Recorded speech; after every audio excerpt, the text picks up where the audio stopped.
जय हिंद। आप लोगों ने अक्सर पढ़ा होगा कि एनिमल्स जो होते हैं अर्थात जो जंतु होते हैं वह ऑक्सीजन को लेते हैं तथा कार्बन डाइऑक्साइड को बाहर निकालते हैं, जबकि पेड़ पौधे जो होते हैं अर्थात जो प्लांट्स होते हैं वह कार्बन डाइऑक्साइड को लेते हैं और ऑक्सीजन को बाहर निकालते हैं। ऐसा आपने पढ़ा होगा। लेकिन आप ये सोचिए कि अगर आप ये जानना चाहें कि सर हम ऑक्सीजन ही क्यों लेते हैं, नीड इसकी क्या है हमारी बॉडी के लिए, हम सांस क्यों लेते हैं, सांस का लेने का पूरा मैकेनिज्म क्या है।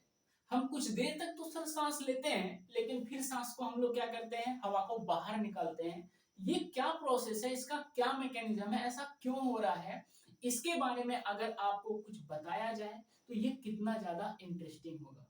तो इंटरेस्ट आपका बन रहा है कि नहीं इस टॉपिक को पढ़ने के लिए? बनाना पड़ेगा। क्यों? क्योंकि आपके एग्जाम में यहाँ से क्वेश्चन आते हैं। तो दोस्त ये टॉपिक आपके लिए बहुत ही इंपॉर्टेंट होने वाला है, बिकॉज यहाँ से क्वेश्चन आप सभी के एग्जाम में पूछे जाते हैं और प्रीवियस ईयर क्वेश्चंस इस टॉपिक को करने के बाद हम आपको दिखाएंगे भी कि किस तरीके से क्वेश्चन यहाँ से पूछे गए हैं और आप उन सारे क्वेश्चंस को बहुत ही इजीली कर पाओगे। ठीक है, चलिए आइए बात करते हैं अपने टॉपिक पे।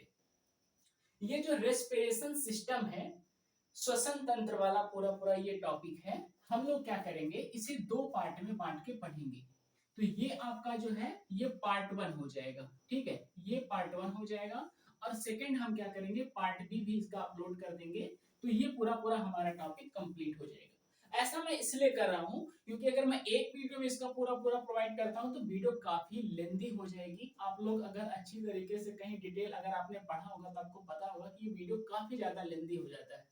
लेंदी वीडियो हो जाने से समस्या यह है कि कोई देखता नहीं जल्दी, तो हम लोगों की समस्याएं बढ़ जाती हैं। ठीक है, इसलिए हम ये करेंगे कि हम इसे दो पार्टों में आपको बांट के बता देंगे। ठीक है, अच्छा तो जो ये पार्ट बी आपका होगा अर्थात जो सेकंड पार्ट इसका होगा, इसी में हम क्या करेंगे, प्रीवियस ईयर क्वेश्चंस को भी दे देंगे। ठीक है, प्रीवियस ईयर क्वेश्चंस को भी आपको कराएंगे तो आप लोगों को समझ में आ जाएगा कि किस तरीके से यहाँ से क्वेश्चन पूछा जाता है। ठीक है, चलिए तो ये बात हो गई कि सर किस तरीके से आप हमें इसको पढ़ाएंगे। ठीक है, अब देखिए इस श्वसन तंत्र को पढ़ने से पहले कुछ एक जनरल सा कॉन्सेप्ट है, हम आपको उसको देते हैं, तब जाकर के ये टॉपिक अच्छी तरीके से हमारा क्लियर हो जाएगा। इसमें हम लोग क्या कहां तक जाएंगे पार्ट वन में, तो पार्ट वन में हम लोग कहां तक सीखेंगे, एक तो जनरल क्वेश्चन उठाएंगे और उस क्वेश्चन का जवाब आपको देंगे। मतलब कि एक ओवरऑल हमारा कॉन्सेप्ट, एक आइडिया हमको मिलने वाला है। उस आइडिया को समझने के बाद, उस पूरे कॉन्सेप्ट को समझने के बाद हम लोग मूव करेंगे और इस पूरे पूरे लंग्स वाले सिस्टम में देखेंगे कि ट्रेकिया कहाँ पे होता है, ब्रोंकाई कहाँ पे होता है, एपिग्लोटिस एपिग्लोटिस कहाँ पे होता है, किस तरीके से नसल कैविटी और हमारी जो बकल कैविटी है कहाँ पे मिलती है, फेरिंग्स का रीजन क्या है, ये सारे रीजन्स को अच्छी तरीके से हम लोग समझेंगे। एल्वलाई वाले रीजन को भी देख लेंगे। ठीक है, डायफ्राम कहाँ पे होता है, ये सारा कुछ कॉन्सेप्ट हमें इस पार्ट वन में मिलने वाला है। सेकंड पार्ट में उसी को एक्सप्लेन करके फिर प्रीवियस ईयर क्वेश्चंस को हम लोग कर लेंगे और डिजीजेस को देख लेंगे, कौन कौन से डिजीज यहाँ पे हो जाती है। ठीक है, चलिए आइए आप ये देखिए कि ये जो बॉडी है, ये जो ह्यूमन बॉडी है, ठीक है, अब आप ये नहीं कहना कि सर ये अच्छा नहीं बना है, जैसा भी बना भाई समझ लो। ठीक है, ये देखो एक बच्चा है। अब इस बच्चे की बॉडी में क्या है, इसकी पूरी बॉडी का निर्माण जो है, जो सबसे छोटी स्मॉलेस्ट यूनिट है जिससे इसकी पूरी बॉडी बनी हुई है, उसे हम सेल कहते हैं। क्या कहते हैं, सेल। ये देखिए एक हमने सेल बना लिया। ठीक है, ये सेल अपनी हंस रही है, हंस रही है। इसी से पूरा पूरा सेल ऐसा नहीं होता भाई, मैं मजाक के लिए इसे बना दे रहा हूं, समझ लो कि ये सेल है अर्थात ये कोशिका है। और इस पूरी बॉडी का स्मॉलेस्ट पार्ट अगर देखा जाए तो यही है जिससे इसकी पूरी पूरी बॉडी बनी हुई है। इतनी बात समझ पा रहे हो कि नहीं? अच्छा, ये लिविंग है, इसे जीने के लिए एनर्जी चाहिए। ठीक है, इसे जीने के लिए क्या चाहिए, ऊर्जा चाहिए। अब बात है कि सर ऊर्जा इसे मिलेगा कहां से, तो ऊर्जा दोस्तों, ऊर्जा किस प्रकार का ऊर्जा ये लेती है, तो इसे चाहिए भैया C6H12O6 जिसे आप लोग ग्लूकोज कहते हो। और सर क्या चाहिए, इस ग्लूकोज का ब्रेक डाउन करने के लिए हमें ऑक्सीजन की जरूरत होती है। किसकी जरूरत होती है, ऑक्सीजन की जरूरत होती है। अच्छा, तो मतलब अगर ये दोनों चीजें इस सेल को मिल जाए तो ये सेल क्या करती है, एटीपी बना लेती है, जिसे हम लोग कहते हैं adenosine triphosphate, energy currency of the cell कहते हैं इसको। बात समझ पा रहे हो क्या नहीं आप? एटीपी बना लेगा तो इसके पास ऊर्जा आ जाएगा, ऊर्जा आ जाएगा तो बढ़िया तरीके से ये काम करेगा। इसका मतलब ये है कि अगर मेरा हाथ मार्कर पकड़ के बढ़िया तरीके से लिख रहा है तो इसमें बहुत सारी सेल्स हैं और इन सारी सेल्स को क्या मिला? C6H12O6 और इनको ऑक्सीजन मिला और ये दोनों आपस में ब्रेक डाउन कर लिए, रिएक्शन करके एटीपी बना लिया। बात समझ पा रहे हो कि नहीं आप? एटीपी बना लिया, एटीपी बनाए तो हमारी सेल चार्ज हो गई और हम देखो बढ़िया तरीके से एक्शन कर रहे हैं, आप लोगों को पढ़ा रहे हैं। अभी धीरे धीरे क्या होगा? एनर्जी कम होगा तो हम फिर से ठूस लेंगे और ठूस लेंगे बढ़िया तरीके से तो फिर से एनर्जी हमारी आ जाएगी। अच्छा, इसका मतलब ये है कि सर हमारी सेल को एक कुछ चीजों का नीड है, इन्हें कुछ जरूरत है और किसकी जरूरत? C6H12O6 की और ऑक्सीजन की जरूरत है। अब बात है कि सर अब बस देखो अपने टॉपिक पे कैसे लिंक करते हैं हम, अपने टॉपिक पे देखो कैसे आ जाएंगे, मेरी बात ध्यान से सुनो। अब बात है कि सर ये पहुंचेगा कैसे, इसको जरा समझा दो थोड़ा सा तो चीजें क्लियर हो जाए। देखो आप लोगों ने डाइजेस्टिव सिस्टम पढ़ा होगा, नहीं पढ़ा है तो कोई बात नहीं, हम इसका भी वीडियो लाएंगे। लेकिन अभी के लिए ये समझ लो कि हम लोग देखो मुंह से इसे करके मुंह में खाते हैं तो बढ़िया तरीके से चबा वबा के नीचे जाता है, तो नीचे जाता तो यहाँ पेट में क्या होता है? छोटी आंत और बड़ी आंत, स्मॉल इंटेस्टाइन और लार्ज इंटेस्टाइन होती है। इस बात को आप समझो, थोड़ा सा चीजों को समझो। अगर आपने पढ़ा होगा तो अच्छी तरीके से समझ पा रहे होगे, नहीं पढ़े हो तो फिर भी हम आपको बता दे रहे हैं। डाइजेस्टिव सिस्टम में दोस्त क्या होता है कि एक स्मॉल इंटेस्टाइन नाम का एक प्रजाति होता है, समझ रहे हो? स्मॉल इंटेस्टाइन इस तरीके से मान लो हमारी है, ठीक। और इस स्मॉल इंटेस्टाइन के अंदर क्या होता है? एक फिंगर लाइक इस तरीके से स्ट्रक्चर होता है, ऐसे करके, ठीक है, ऐसे फिंगर लाइक स्ट्रक्चर है। और इसके ऊपर क्या होता है? पतली पतली ब्लड की ट्यूब्स इस तरीके से रहती हैं, ऐसे करके, ठीक है। तो आपका जो खाना है जब उस स्मॉल इंटेस्टाइन में पहुंचता है, छोटी क्षुद्रांत में पहुंचता है, समझ लेना भाई, हिंदी नहीं बोल रहा हूं तो समझ लेना, नहीं तो स्मॉल इंटेस्टाइन याद रखना, ठीक है। तो इनके पास जब यहाँ पे पहुंचता है तो आपके खाने में से जो ग्लूकोज है वह इस विलाई के ऊपर कैपिलरी जो है, इस विलाई के ऊपर जो ये कैपिलरी है इसमें घुस जाता है, ऐसे करके कहता भैया मुझे चलना है, आ जाओ बेटा बैठो।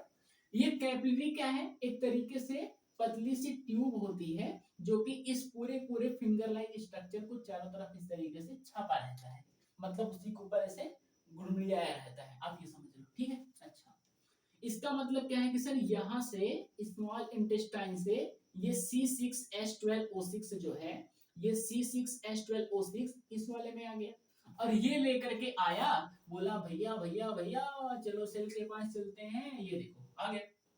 मेरी बात ध्यान से सुनना, ये देखो मतलब कि सर स्मॉल इंटेस्टाइन से कैपिलरी में चीजें जाती हैं और कैपिलरी से पतली पतली ब्लड की ट्यूब्स ये पूरा पूरा खाना लेकर के चली आई सेल के पास। सेल बोला भैया खाना क्या मिला? तो मिला क्या? C6H12O6। ठीक है सर, ये बात तो पहुंच गई, डाइजेस्टिव सिस्टम का पार्ट है, हमें उधर जाना नहीं है। हमारा टॉपिक क्या है? रेस्पिरेशन सिस्टम, श्वसन तंत्र है। अब बात है कि सर एक चीज तो अभी इसे और चाहिए, अरे वो क्या? वो है ऑक्सीजन, तो इसे ऑक्सीजन भी चाहिए।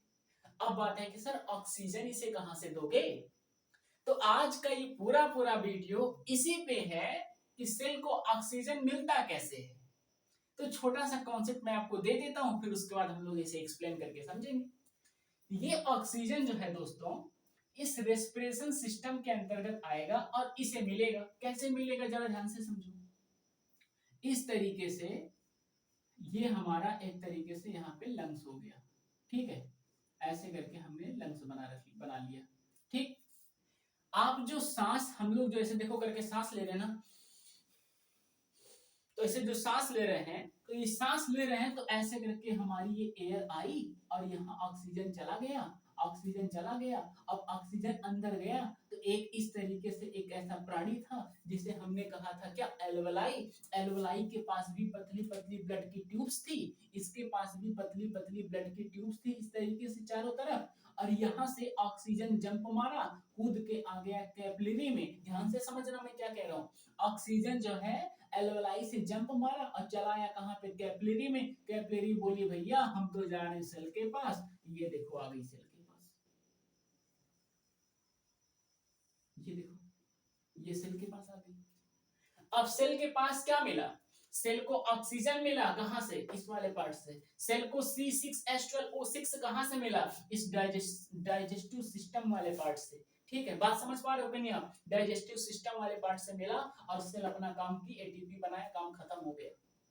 बात समझ गए। तो आज का दोस्तों जो हमारा वीडियो है वो ये होने वाला है कि इस सेल को सर ये जो ऑक्सीजन आप पहुंचा रहे हो ना, यही से कुछ क्वेश्चंस पूछे जाते हैं और यही हमारा आज का टॉपिक होने वाला है।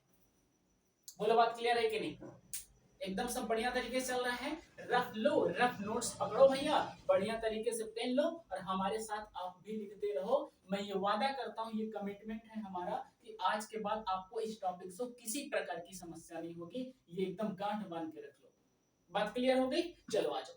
मतलब हम लोगों को ये बात सर अच्छी तरीके से समझ में आ गई कि हर सेल को जीने के लिए, अपनी जिंदगी सरवाइव करने के लिए ये चाहिए और ये एक प्रोसेस के थ्रू इसके पास आता है। वो पूरा पूरा प्रोसेस आप लोगों को समझना है।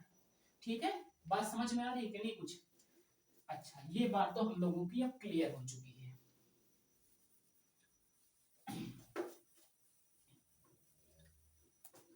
अब देखो भैया, अपने चुंगूलाल किधर, ये अपना चुंगूलाल बन गया।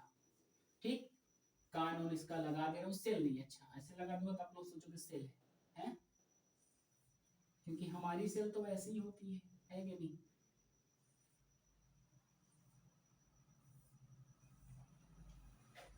ये देखो अपने चुंगूलाल हैं, ये अपने चुंगूलाल तैयार हो गए। अब चुंगूलाल की देखो ये नाभि है, ये चुंगूलाल की नाभि हो गई। अच्छा, चुंगूलाल की नाभि भी सब बना के हम लोगों ने तैयार कर दी है। ठीक, यहाँ पे ये जो चुंगूलाल का पूरा पूरा जो ये पेट वाला रीजन है ना, ये जो पूरा पूरा जो पेट वाला रीजन है, आप ऐसे समझो।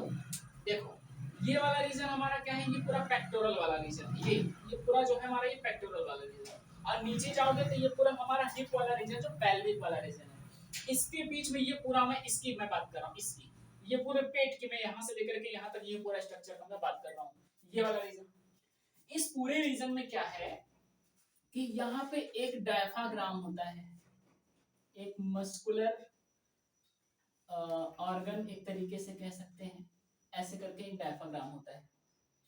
इस डायफ्राग्राम से क्या होता है कि पूरे रीजन को दो भागों में बांट दिया जाता है। तो ऊपर वाले रीजन को हम कहते हैं थोरेसिक, क्या कहते हैं, थोरेसिक रीजन। ठीक है, और नीचे वाले रीजन को हम क्या कहते हैं, एब्डोमिनल कैविटी।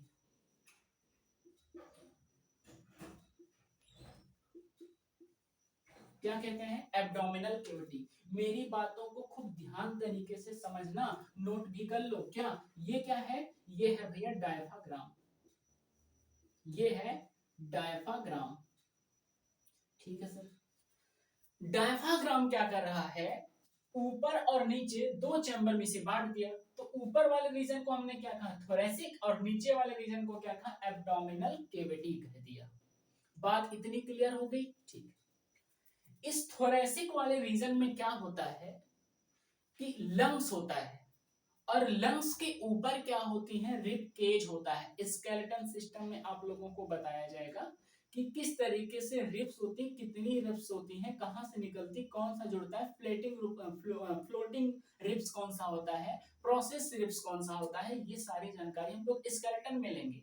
लेकिन आप ऐसे समझो, देखो ये जो थोरेसिक वाला रीजन आप देख रहे हो, तो कुछ इस तरीके से, जैसे आप लोग वो देखो, जैसे मान लो कि हमारे पास एक केज हो गया, पिंजड़ा, एक पिंजड़ा। ठीक है, तो पिंजड़े में क्या है, इस तरीके से देखोगे तो आप ऐसे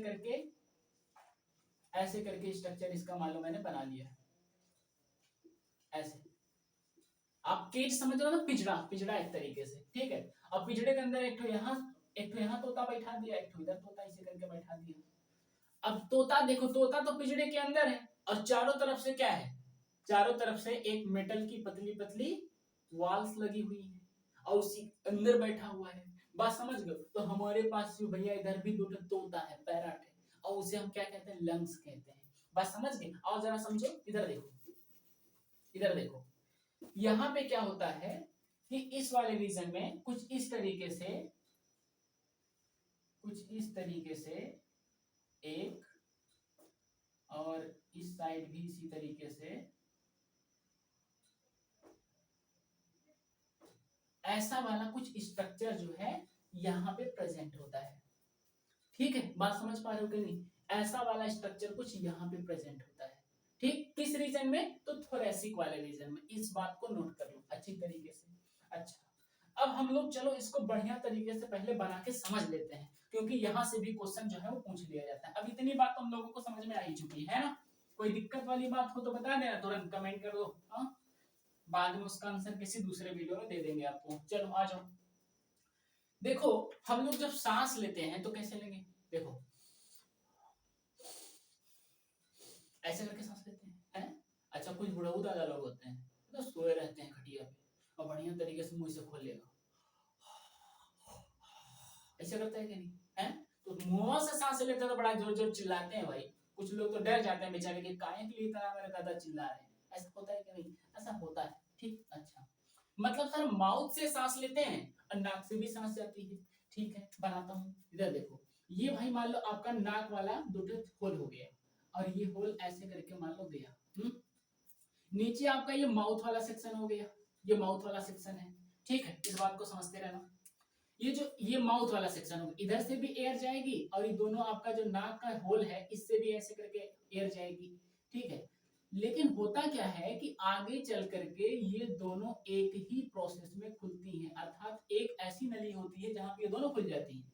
इसका मतलब ये है कि कुछ इस तरीके से होगा। बोलो, ठीक, ये माउथ वाला रीजन है और ऊपर क्या है आपका, ये नाक वाला रीजन है। तो नाक वाले रीजन को क्या कहते हैं? तो नाक वाले रीजन को कहते हैं नसल केविटी। नाक वाले रीजन को नसल केविटी, और ये क्या हो जाता है आपका, ये बकल केविटी हो जाता है।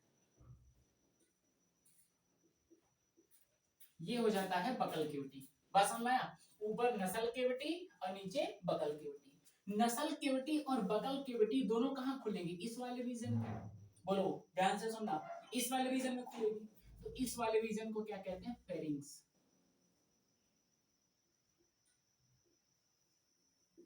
इसे क्या कहते हैं? फेरिंग्स। फेरिंग्स एक ऐसा रीजन होता है जहां पर खाना चबाओगे तो वो भी वहीं जाएगा और सांस लोगे तो वो भी वहीं जाएगा। तो जहां खाना और एयर दोनों आपस में लपट जाएं, उस रीजन को हम क्या कहते हैं? तो उसे हम फेरिंग्स कहते हैं। बोलो, बात क्लियर हो गई कि नहीं? ठीक है, अच्छा, आगे समझो। अब यहाँ पे क्या होता है कि यहाँ पे आप देखोगे तो कुछ इस तरीके से मैकेनिज्म होता है, ऐसे करके।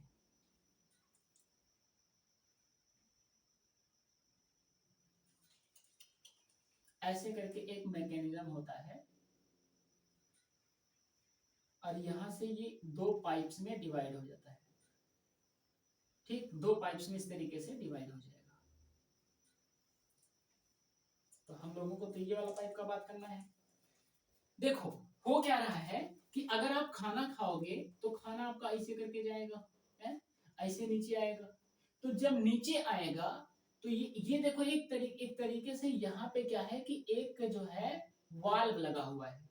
तो ये वाल्व क्या करता है, जैसे ही खाना आएगा तुरंत ये वाल्व बंद हो जाएगा। ऐसे करके इसको ढक लेगा और ढक लेगा तो खाना किधर चला जाएगा? इधर वाले में चला जाएगा। तो इस वाले को हम क्या कहते हैं? फूड पाइप कहते हैं। क्या कहते हैं? Food pipe. और इस वाले रीजन को हम क्या कहते हैं? तो इसे हम कहते हैं विंड पाइप। क्या कहते हैं? Wind pipe. बात समझ पा रहे हो कि नहीं आप? देखो, आपका जो फूड पाइप होता है उसे आप छू नहीं पाओगे, उसे दबाओगे तो दबेगा नहीं। वो क्यों? क्योंकि देखो, ये पीछे तो क्या है, हमारा वर्टेब्रेई कॉलम है और आगे हमारा क्या है, तो आगे हमारा ये विंड पाइप है, इसीलिए फांसी लगाता है तो आगे वाला तुम्हारा ये विंड पाइप दबा देता है, तो दबाएगा तो चल जाओगे। बात समझ गए। तो ये फूड पाइप नहीं दबता, फूड पाइप तो पीछे है, वही बात एकदम गलत, दबा के चिपट कर देगा तो पहले दब जाए, तो नहीं तो दबता नहीं है। बात समझ में आ गई कि नहीं? ठीक है, तो ये तो आपकी विंड पाइप हो गई। तो इतना स्ट्रक्चर तो हम लोगों को समझ में आ गया। अब हम क्या करते हैं, ये नाम लिख देता हूं भाई, ये क्या है, ये है एपिग्लोटिस, यह है एपिग्लोटिस।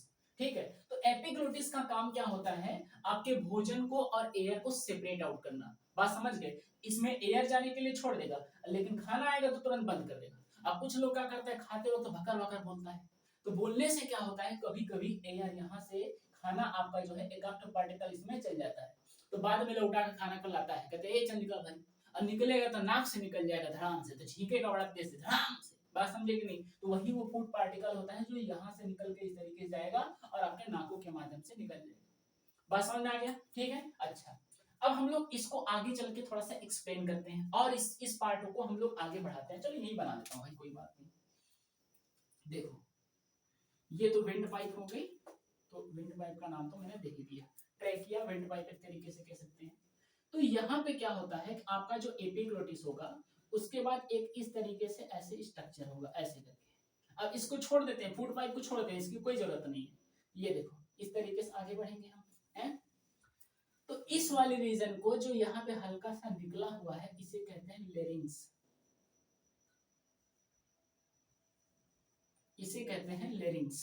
लेरिंग्स को और किस नाम से जानते हैं, तो इसे हम वॉइस बॉक्स के नाम से जानते हैं, इसे हम वॉइस बॉक्स के नाम से जानते हैं। बात क्लियर हो रही है कि नहीं? वॉइस बॉक्स या फिर लेरिंग्स। कहाँ है ये वॉइस बॉक्स लेरिंग्स, तो ये देखो, ये वाला रीजन, ये देख रहे हो, ये हमारा लेरिंग्स या फिर वॉइस बॉक्स है। ज्यादा निकल आया है, क्यों? क्योंकि इसमें जो हड्डियां, इसकी जो बोन्स है, वो थोड़ा सा बाहर निकल आते हैं, तो किसी किसी में देखो तो बहरी आ जाता है, जैसे देखो हमारा हल्का सा बहरी आ गया है, हल्का सा का ज्यादा बहरी आ गया है, ठीक है। तो किसी किसी का अंदर घुसा रहता है, तो कुछ लोग कहते हैं नहीं अटपटा लग रहा है, जैसे रोनाल्डो का देखो निकला हुआ है, ठीक है। और कुछ लोगों का अंदर घुसा रहता है, तो कुछ लोग कहते हैं अटपटा लग रहा है, इसका ऑपरेशन कराना, कहीं करा ले, निकला है तो निकला ना, तो क्या दिक्कत है, ठीक है। चलो, तो ये लेरिंग्स हमारा हो गया, और वॉइस बॉक्स।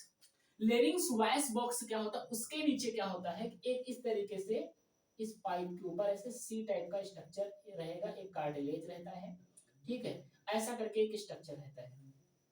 इसे हम लोग क्या कहते हैं, तो इसे दोस्त हम लोग कहते हैं ट्रैकिया। इसे क्या बोलेंगे, इसे हम लोग कहेंगे ट्रैकिया, ठीक है। तो ट्रैकिया तक देखो हम लोग पहुंच चुके हैं, तो ट्रैकिया के आगे मैं इधर बना देता हूँ, बात समझ रहे हो कि नहीं? ट्रैकिया के आगे हम यहाँ पे बना लेते हैं फिगर को, ठीक। चलो, तो ट्रैकिया तक तो बातें क्लियर हो चुकी हैं। आ जाओ इधर देखो, ये रहा ट्रैकिया, ये है ट्रैकिया, ठीक है। ट्रैकिया आगे चल करके क्या करता है, यह दो भागों में डिवाइड होता है। ट्रैकिया आगे चल करके दो भागों में डिवाइड होगा, ठीक है। तो दो भागों में जो डिवाइड होता है, तो पहले वाले को कहते हैं, देखो इस तरीके से देख रहे हो आप, यहां से ये डिवाइड हो गया, इसे कहते हैं primary primary bronchi, primary bronchi, इसे कहते हैं प्राइमरी ब्रोंकाई, क्योंकि पहली बार डिवाइड हुआ तो प्राइमरी ब्रोंकाई। अब इसका इसका अलग नाम नहीं, इसका भी वही नाम है, क्योंकि यहां से निकला है ना दो पार्टों में, तो पहली बार ये डिवाइड हुआ तो प्राइमरी ब्रोंकाई, ठीक है। फिर आगे चल करके क्या होता है, ये और फर्दर अलग अलग पार्ट्स में ऐसे ब्रेक हो जाएगा, तो इधर वाला भी ऐसे करके ब्रेक हो जाएगा, ठीक। इसे तो दूसरे वाला को, पहले वाले को तो प्राइमरी बोल दिए, तो दूसरे वाले को क्या बोलते हैं, सेकेंडरी ब्रोंकाई, सेकेंडरी ब्रोंकाई, ठीक है। इसी तरीके से फर्दर फिर ये ऐसे डिवाइड होगा, और यहाँ पर ये भी फिर ऐसे डिवाइड होगा। बात समझ गए कि नहीं? इस तरीके से ऐसे फिर डिवाइड होगा, है ऐसे करके फिर डिवाइड हो जाएगा ये। बात समझ रहे हो कि नहीं आप? ऐसे करके, ठीक है। तो ऐसे डिवाइड होते होते क्या होता है कि यहाँ पे एक स्ट्रक्चर इसका पतला सा एकदम हो जाएगा, और यहाँ पे इस तरीके से ऐसे करके एक स्ट्रक्चर यहाँ पे लगा रहता है, ऐसे। बात को समझो मेरी, मैं क्या कह रहा हूँ, ठीक है। ऐसे ये देखो, ऐसे करके स्ट्रक्चर लगा रहता है। ये जो स्ट्रक्चर आपको यहाँ पे दिख रहा है ना भाई, इसी को हम क्या कहते हैं, इसी को हम कहते हैं एल्वलाई, इसी को क्या कहते हैं, एल्वलाई। स्पेलिंग दिख रही है नहीं आपको, एल्वलाई, ALVEOLI, एल्वलाई, ये एल्वलाई है, तो जैसे यहाँ पे हमने एल्वलाई बना दिया है, उसी तरीके से कुछ इधर वाला स्ट्रक्चर होगा, बनाने की जरूरत नहीं है, टाइम ज्यादा हो जाएगा, आप समझो इस बात को। ये आपका एल्वलाई हो गया। तो एल्वलाई से जस्ट पहले जो आपका स्ट्रक्चर था ना पतला सा, उसे हम कहते हैं टर्मिनल ब्रोंक्यूल्स। क्या कहते हैं? उसे हम कहते हैं टर्मिनल ब्रोंक्यूल्स। उसे हम कहते हैं टर्मिनल ब्रोंक्यूल्स। बात समझ गए? टर्मिनल ब्रोंक्यूल्स उसे ही कहते हैं जहां से हमारा एल्वलाई जो है लास्ट में कनेक्ट रहता है।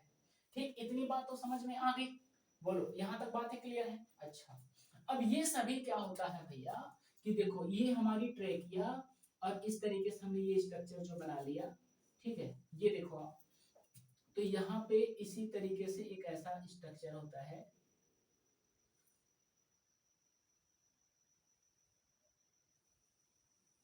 एक इधर हो जाएगा और एक आपका स्ट्रक्चर जो है ये यहाँ पे हो जाएगा। ठीक है, तो इस वाले को हम क्या कहते हैं? इस वाले को हम कहते हैं राइट लंग्स, और इस वाले को हम क्या कहते हैं? Left lungs. क्या कहते हैं? Left lungs. बात समझ पा रहे हो कि नहीं? ऐसे ऐसे करके हम खड़े हो जाएंगे तो इधर वाला हमारा क्या होगा? इधर वाला राइट लंग्स हो जाएगा, इधर वाला क्या हो जाएगा? लेफ्ट लंग्स हो जाएगा। तो ये जो स्ट्रक्चर आप देख रहे हो ना, ये दुनिया भर का जो दिख रहे हैं एल्वलाई, ये सभी इसी के अंदर प्रेजेंट होते हैं। किसके अंदर? इसी के अंदर प्रेजेंट होते हैं। तो इन्हें हम क्या कहते हैं? एल्वलाई कहते हैं। और ये वाला स्ट्रक्चर जो है ये लंग्स है। तो इधर वाला तो राइट, इधर वाला लेफ्ट। एक बात याद रखिएगा, स्टेटमेंट में कभी कभी क्वेश्चन पूछ लेता है कि एल्वलाई की संख्या कितनी है? 750 मिलियन। 750 मिलियन इनकी संख्या है। दोनों लंग्स में, इधर भी एल्वलाई इधर भी एल्वलाई। बात समझ रहे हो कि नहीं? तो दोनों लंग्स में इनकी संख्या दोस्तों 750 मिलियन के लगभग लगभग बराबर, इतनी ज्यादा इनकी संख्या है। ठीक है, अच्छा, अगला क्वेश्चन सुनो। अगला क्वेश्चन आपसे पूछता है कि क्या राइट और लेफ्ट दोनों लंग्स बराबर होते हैं? नहीं भाई, ये जो राइट वाला लंग्स होता है, तो यहाँ पे लिखो राइट लंग्स जो होता है, right lungs is wider than left lungs. Height में तो बराबर होते हैं, हाइट में बराबर होते हैं, बट ये थोड़ा सा वाइड होता है, बस चौड़ा होता है। ठीक, अच्छा, अगली बात क्या है कि इसके 3 पार्ट होते हैं, 1 2 3 पार्ट, और इसके सिर्फ 2 पार्ट होते हैं। बात समझ पा रहे हो कि नहीं आप? इसके सिर्फ 2 पार्ट होंगे। ठीक है, तो ये वाले, इस वाले के 2 पार्ट हो जाते हैं और इस वाले का 3 पार्ट हो जाता है। इस बात को भी आप लोग अच्छी तरीके से याद रखना, क्वेश्चन पूछा गया है। ये कितने पार्ट में डिवाइड होता है? 1 2 3। ये कितने पार्ट में डिवाइड होता है? तो 1 और 2। ये कितने पार्ट में? 1 और 2। बात समझ गए? अच्छा, अगली बात समझो।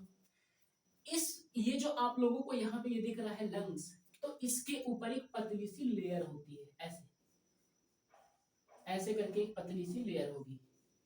ठीक है, इसे प्रोटेक्ट करना पड़ेगा ना, ऐसे करके एक पतली सी लेयर होती है। इसके ऊपर एक और पतली सी ऐसे लेयर होती है, ऐसे करके एक पतली सी और लेयर होती है। ठीक है, तो इन्हें हम कहते हैं प्लूरा। क्या कहते हैं? प्लूरा। ठीक है, और इसके अंदर यहाँ पे ये जो आप खाली स्पेस देख रहे हो, यहाँ पे एक चिपचिपा लिक्विड भरा होता है, एक चिपचिपा लिक्विड भरा होता है, जो कि दोनों प्लेटों को सेपरेट आउट करता है। इन दोनों को सेपरेट आउट करेगा, मतलब ऊपर से कोनो दबाएगा तो पहले अंदर का पानी चिपचिपा जाएगा, तो इसके ऊपर ज्यादा इफेक्ट नहीं पड़ेगा। ये सब कुछ स्ट्रक्चर जो है आपका, इसके अंदर क्या है? तो इसके अंदर ये वाला पार्ट आपको दिखेगा, इसके अंदर ये वाला पार्ट आपको इस तरीके से दिखेगा। क्या इतना सब कुछ जानकारी आप लोगों को पहले समझ में आ रहा है कि नहीं, ये मुझे बता दो।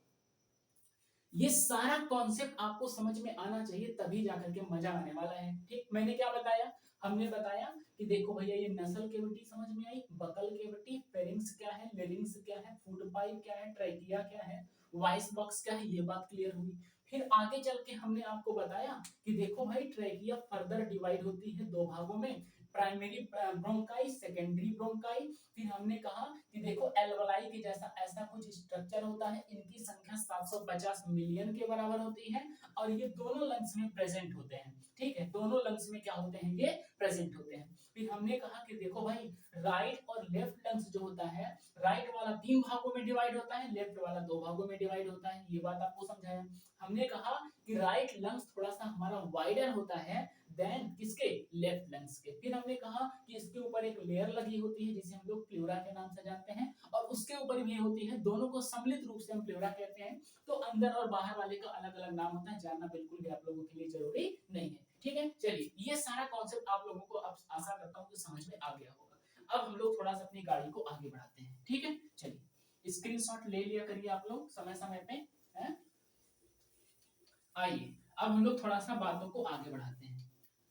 अब हमें बात कहां तक हम लोग समझ चुके हैं, हम लोग कहां तक समझ चुके हैं, हम लोग पहुंचे हैं कि सर वहां पे एक टर्मिनल था और इस टर्मिनल से कनेक्ट था ऐसा स्ट्रक्चर। थोड़ा इसे जूम आउट कर दिया जाए, इसे जूम आउट कर दें तो भैया ये देखो ऐसा स्ट्रक्चर है।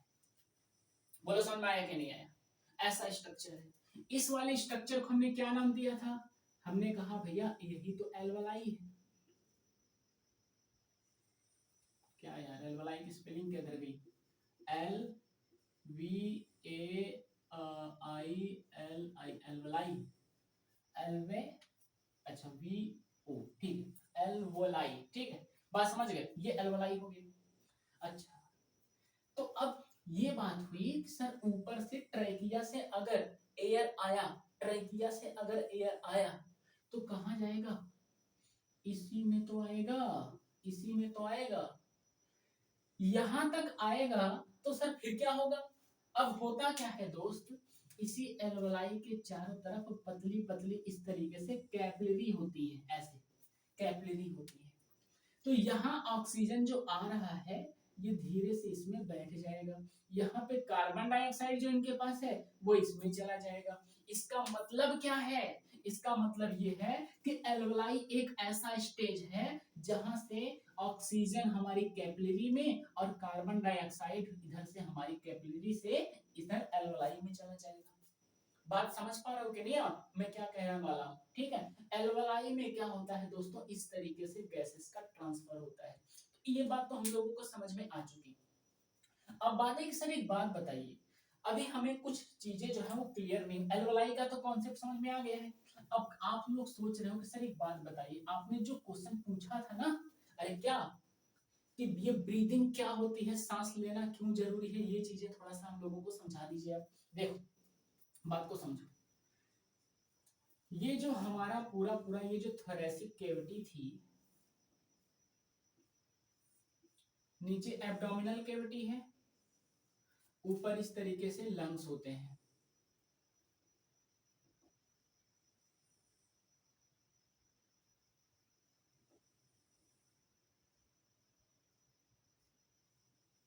ऐसे करके लंग्स होता है। ठीक, ये थोरैसिक कैविटी है। तो ये लंग्स जो है इनकी वाल्स से इस तरीके से बढ़िया तरीके से चिपके होते हैं। नहीं समझ में आ रहे, मैं समझाता हूं आपको। देखो हमारे ऊपर देखो ऐसे टोगे ना तो आपको बढ़िया तरीके से क्या मिलेगा, हड्डी ऐसे करके एक जाल लाइक स्ट्रक्चर है जो पीछे हमारे वर्टेब्रल कॉलम से आया है और स्टेर्नम से लग गया है, और उसी के अंदर क्या है, ये दोनों तरीके, एक इधर लंग्स है एक इधर लंग्स है। बात समझ गए। और इन्हीं दोनों के बीच में दोस्त क्या है, यहाँ पे हार्ट होता है, लेकिन ये थोड़ा सा लेफ्ट साइड में जाता है तो लोग कहते हैं कि हार्ट जो है किधर है, वो लेफ्ट साइड में है। तो हल्का सा मिडिल से हल्का सा इसका जो नीचे वाला पोर्शन है वो लेफ्ट साइड की तरफ ऐसे मूव किया है, हल्का सा, बहुत ज्यादा नहीं, हल्का सा। बात समझ गए। अच्छा ये बात समझ में आ रही है। ठीक है, अब हमें एक बात का आंसर आप लोगों को देना है कि हम लोग कुछ समय के लिए तो इनहेल करते हैं लेकिन फिर उसके बाद हम लोग एक्सहेल करते हैं, ऐसा क्यों। ठीक है, ऐसा क्यों। तो एक तरफ हमारा इनहेलेशन प्रोसेस और दूसरी तरफ हमारा एक्सहेलेशन प्रोसेस। ठीक, एक्सहेलेशन प्रोसेस। ठीक है, अब बात है कि इनहेलेशन और एक्सहेलेशन कब होगा, इस बात को समझो। देखो HP और LP का कॉन्सेप्ट थोड़ा सा समझो, और क्या समझोगे, बॉयल्स लॉ, बॉयल्स लॉ समझ लो थोड़ा सा। क्या होता है भैया? Pressure inversely proportional to volume. ये सब कॉन्सेप्ट थोड़ा सा समझ लो तो फिर यहाँ पे हम लोग आते हैं। देखो HPLP का मतलब क्या है? जैसे एक डिब्बा यहाँ है, इसमें इतना पानी भर दिया, तो ये HP हाई प्रेशर, और एक डिब्बा यहाँ है, इसमें इतना पानी भर दिया, तो ये क्या हो जाएगा आपका? LP। ये LP हो जाएगा, लो प्रेशर। ठीक, हाई प्रेशर लो प्रेशर। अगर इसमें से मैं ऐसे पाइप कनेक्ट कर दूं तो पानी किधर जाएगा? आप बोलो सर इसमें जाएगा। इसका मतलब हाई प्रेशर जहां भी रहेगा वहां से चीजें लो प्रेशर की तरफ जाएंगी। ये बात क्लियर हो गया? छोड़ दो, हटाओ। अब इधर आओ। प्रेशर बढ़ेगा तो वॉल्यूम घट जाएगा, वॉल्यूम बढ़ेगा तो प्रेशर घट जाएगा। इसका मतलब क्या है समझो। बॉयल्स ने कहा कि भैया देखो हमारे पास ये कंटेनर है, ठीक, और इसमें क्या भरा है? इसमें भरा है गैस। तो गैस का एक प्रेशर होगा जो इधर भी लगाएगा, इधर भी लगाएगा, इधर भी लगाएगा, इधर भी लगाएगा। तो ये कहते हैं कि अगर आप इसके वॉल्यूम को कम करोगे तो प्रेशर क्या होगा? बढ़ने लगेगा। और वॉल्यूम बढ़ाओगे तो प्रेशर क्या होगा? घटने लगेगा। ये तो सिंपल सी बात है। सेम प्रोसीजर हमारे इस लंग्स में भी होता है। क्या होता है कि हमें अपने इस पूरे पूरे चैम्बर को क्या करना है? हमें इंक्रीज कर देना है, जिससे कि ये दोनों लंग्स हमारे फूल जाएं। और लंग्स फूल जाएंगे तो इसका मतलब वॉल्यूम हमने बढ़ा दिया। और वॉल्यूम इंक्रीज अगर किए, वॉल्यूम इंक्रीज किए तो तुरंत क्या बन जाएगा? हमारे लंग्स में बन जाएगा लो प्रेशर, और बाहर क्या है? High pressure. तो हाई प्रेशर जो है यह लो प्रेशर की तरफ मूव करेगा। इसका मतलब हम इनहेल करेंगे। ठीक, तो इसमें सर ये लो प्रेशर यहाँ बनने का पहला रीजन क्या बता रहे थे आप? हम कह रहे थे डायफ्राम आपका नीचे आ जाएगा और रिब्स ऊपर की तरफ उठ जाएंगी। क्या? रिब्स जो है, रिब्स, ठीक है, ऊपर की तरफ उठ जाएंगी। रिब्स का ऊपर उठना और डायफ्राम का नीचे की तरफ मूवमेंट करना, वॉल्यूम को इंक्रीज करना होता है। वॉल्यूम जैसे इंक्रीज होगा तुरंत यहाँ पे क्या क्रिएट हो जाएगा? Low pressure. और बाहर क्या है? High pressure. ये इधर मूव करेगा, हम इनहेल करते हैं। ठीक, अब इसी का जस्ट अपोजिट कर लो। डायफ्राम को ऊपर भेज दो, वॉल्यूम को कम करेगा, वॉल्यूम कम करेगा तो अंदर क्या क्रिएट होगा? High pressure. बाहर क्या हो जाएगा? Low pressure. बाहर हमारी गैसेस चली जाएंगी। बात क्लियर हो गया कि नहीं? तो आप एक्सहेलेशन इनहेलेशन में ये इंपॉर्टेंट है, यहां से क्वेश्चन पूछता है। क्या कहता है? कहता है बताइए कि इनहेलेशन में हमारा डायफ्राम नीचे जाता है कि ऊपर आता है? तो क्या बोलोगे? इनहेलेशन प्रोसेस में वॉल्यूम बढ़ता है, और वॉल्यूम बढ़ता है तो उसके लिए हमारा डायफ्राम नीचे आता है। रिब्स हमारी ऊपर की तरफ उठती है। जैसे रिब्स अच्छी तरीके से खुल जाए तो हमारा लंग्स का एरिया जो है बढ़िया तरीके से बढ़ जाए, खुल जाए, जिससे कि ज्यादा से ज्यादा वॉल्यूम वहां पे क्रिएट हो जाए। ठीक है, तो रिब्स का ऊपर उठना, डायफ्राम का नीचे आना, लो प्रेशर का क्रिएट होना, जिससे कि आसानी से वहां लो प्रेशर क्रिएट हो, बाहर से हाई प्रेशर उसे फुल अप करने के लिए आ जाए। ठीक है, अच्छा, तो ये तो रहा पूरा ओवरऑल कॉन्सेप्ट। यहाँ से आपसे क्वेश्चन पूछेगा कि टोटली जो है वो किस पे बेस्ड होता है, तो आप बताना ये बॉयल्स लॉ पे बेस्ड होता है। क्या? बॉयल्स लॉ पे बेस्ड होता है। एक इंपॉर्टेंट क्वेश्चन सुन लो। क्या? यह तापमान को नियंत्रित करता है। हमारा जो लंग्स है, फेफड़ा है, यह तापमान को नियंत्रित करता है। कैसे? कैसे नियंत्रित करता है? हमारी बॉडी में कुछ तापमान होता है। आपको पता है कि हर सेल क्या करती है? C6H12O6 ग्लूकोज से ऑक्सीजन का डिकम्पोज होता है। और जब डिकम्पोज होता है तो क्या होता है? उस केस में एटीपी मिलती है, और एटीपी मिलता है तो कुछ ना कुछ तो तापमान बढ़ने का चांस होगा। तापमान को नियंत्रित कैसे करेगा? अंदर बाहर गैसेस को ले जा करके ये क्या करता है? फेफड़ा हमारी बॉडी के तापमान को नियंत्रित करता है। तो बॉडी तापमान के नियंत्रण के लिए अगर आपको पूछे तो आप बताना सीधा सीधा क्या? आप बताना सीधा सीधा फेफड़ा। यहाँ से भी क्वेश्चन दोस्तों आप सभी के एग्जाम में पूछा गया है।